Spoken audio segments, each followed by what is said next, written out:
Sir आज बैठक झाली सकाळपासून कल्याण डोंबिवलीत कोणते विषय घेतले उत्तर मिळाले आपल्याला अधिकाऱ्यांकडून? कल्याण डोंबिवली महानगरपालिकेमध्ये 12 वाजल्यापासून माननीय आयुक्त महोदय आणि माननीय महापौर महोदय यांच्या अध्यक्षतेखाली आमचे नगरसेवक असतील, शिवसेनेचे असतील किंवा भारतीय जनता पार्टीचे असतील, मनसेचे असतील, सर्व समवेत कल्याण डोंबिवली महानगरपालिका क्षेत्रातील विविध विकास कामांवरती चर्चा झाली. आढावा बैठक जी आहे ही झाली. त्यामध्ये प्रमुखतः अमृत योजना जी आहे, ही अमृत योजना जी 27 गावांमध्ये चालू आहे, त्याच्यासाठी अतिरिक्त 50 कोटीची गरज होती. ती माननीय उपमुख्यमंत्री एकनाथजी शिंदे साहेबांनी मंजूर केली, त्याला मान्यता दिली आणि आजच तो GR जो आहे हा माननीय महापौर महोदय यांच्याकडे आम्ही सुपूर्द केला. म्हणजे 50 कोटी शासनाकडून अमृत योजनेसाठी मंजूर झाले. मी आमचे आमदार राजेशजी मोरे यांचा देखील धन्यवाद व्यक्त करतो की त्यांनी देखील पाठपुरावा जो आहे तो या 50 कोटीसाठी केला.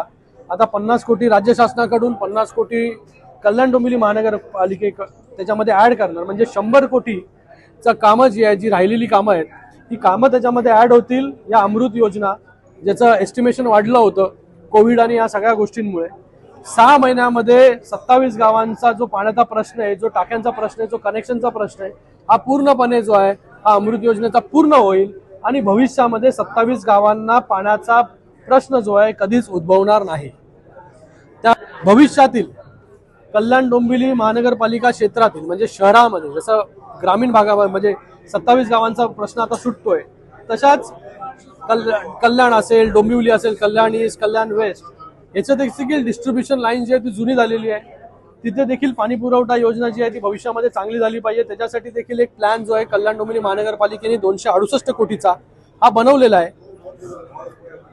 आत्ताच गेल्या बजेट सेशनमध्ये केंद्र सरकारने कल्याण महानगरपालिकांना एक मुभा दिली आहे की ते बॉन्ड रेस करू शकतात.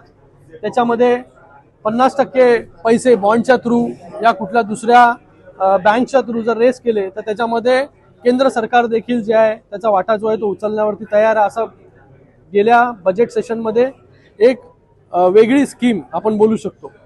तर कुठल्या माध्यमाने पैसे उपलब्ध करायचे याच्यावरती देखील चर्चा झाली. त्याच्यानंतर रिंग रोडच्या सर्व सेगमेंट 1 to सेगमेंट 8 याच्यावरती चर्चा झाली. सेगमेंट 3चं लँड ॲक्विजिशन लवकरात लवकर झालं पाहिजे. याच्यासाठी तुम्हाला माहिती आहे 1-1.5 महिना अगोदर MMRD मध्ये देखील मीटिंग झाली. सेगमेंट 3 मधलं 400 मीटरचं लँड ॲक्विजिशन अतिरिक्त झालेलं आहे. तर तिथे काम जे आहे ते कामाला चालना मिळणार आहे. सेगमेंट 2चं काम जे आहे ते लवकरात लवकर, आता अलाइनमेंट परत MMRDAच्या माध्यमाने बदलण्यात आलेली आहे, ते काम लवकर होईल. म्हणजे एकंदरीत हा रिंग रोड जो आहे हा लवकरात लवकर पूर्ण आम्हाला सगळ्यांना करायचं आहे.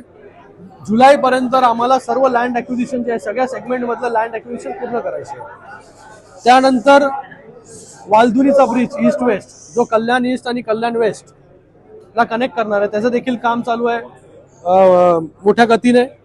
यू टाईप रोड त्याच्यावरती चर्चा झाली की यू टाईप रोड जे बाधित होणार आहे त्यांना कशा प्रकारे जे आहे हे रिहॅब करणार आहोत आपण. जे कमर्शियल आहेत किंवा रेसिडेन्शियल आहेत कशा प्रकारे त्यांना जे आहे ते घरं देण्याचं काम, BSVP मध्ये द्यायची घरं, कुठल्या याच्यामध्ये द्यायची, त्यांना रेंट द्यायचं, काय द्यायचं, याच्यावरती देखील चर्चा जी आहे ती या ठिकाणी झाली.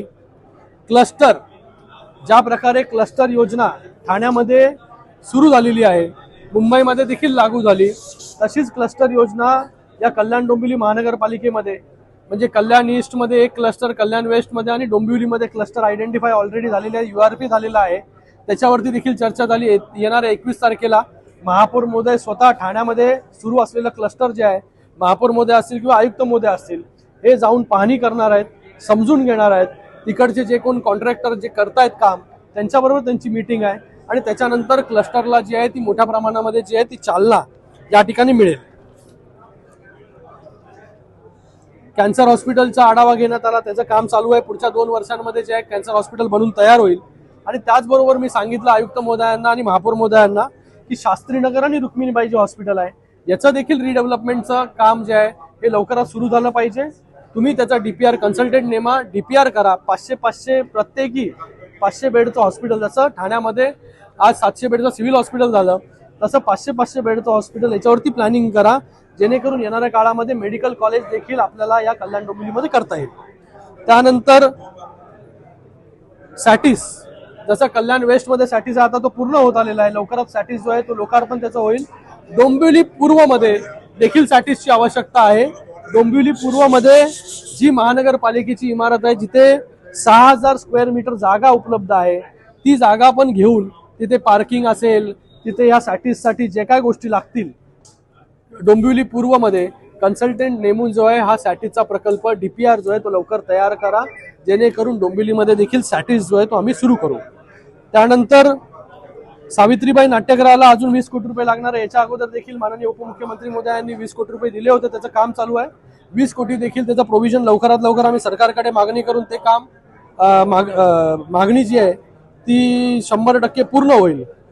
त्याच्यानंतर नवीन म्युन्सिपल कॉर्पोरेशनची इमारत महानगरपालिकेची, संत सावळाराम महाराजांचं स्मारक आणि शिवसृष्टी कचोरे आणि नेतिवली टेकडी जी आहे त्याच्यावरती डीपीआर बनवायला सांगितलंय की लवकरात लवकर तेच डीपीआर देखील बनवा, कारण की नेतिवली टेकडीवरचं जे 37A करायचं होतं, जे आपल्याला आरक्षण बदलायचं होतं, ते आरक्षण देखील जे आहे बदलण्याचं काम केलेलं आहे. तर लवकरात लवकर तिथे आम्ही कसं काय काम करू शकतो याच्यासाठी लवकरात लवकर कन्सल्टंटच्या माध्यमाने डीपीआर बनवा. हॉकर्स आणि पार्किंगसाठी धोरण जे आहे हे महानगरपालिकेचं ऑलरेडी झालेलं आहे, ते येणाऱ्या महासभेमध्ये जे आहे ते प्रस्तुत होईल आणि कल्याण डोंबिवलीसाठी स्वतंत्र असं हॉकर्स आणि पार्किंगची व्यवस्था जागोजागी कशी होईल याच्यासाठी जे आहे ते आम्ही या ठिकाणी काम करणार आहोत. सर, आतापर्यंत सुरू असलेल्या